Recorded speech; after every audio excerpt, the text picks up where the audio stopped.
Now to this weather story, thousands of people in flood-ravaged Northern California are being urged to evacuate from devastating rains and rising waters. The Russian River is still rising in Guerneville, threatening more homes and prompting an evacuation advisory there.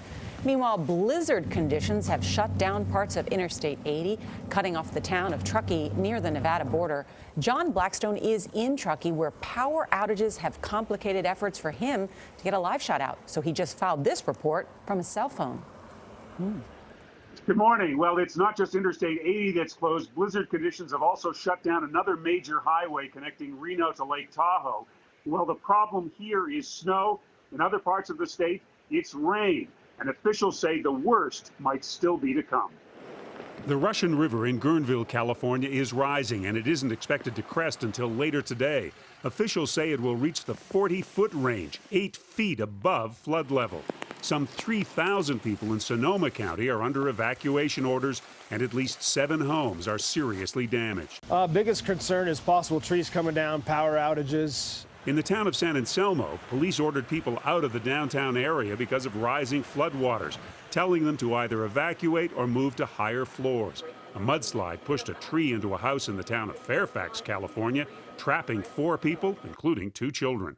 These trees came down in a mudslide and smashed the carport and pushed all the mud out, and the carport is buried. You can't even see that it was there.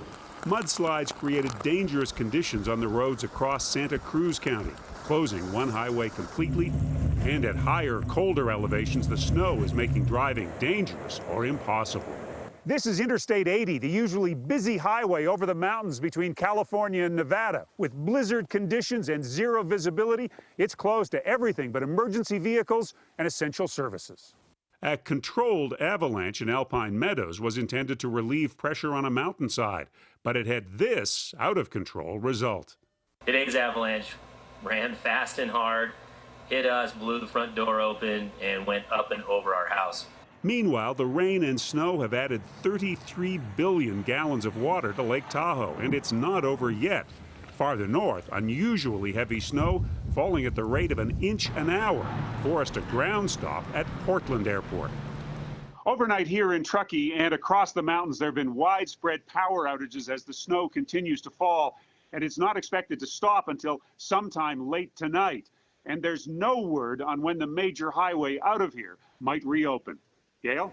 All right, John, thank you. iPhone comes through again. Thanks a lot.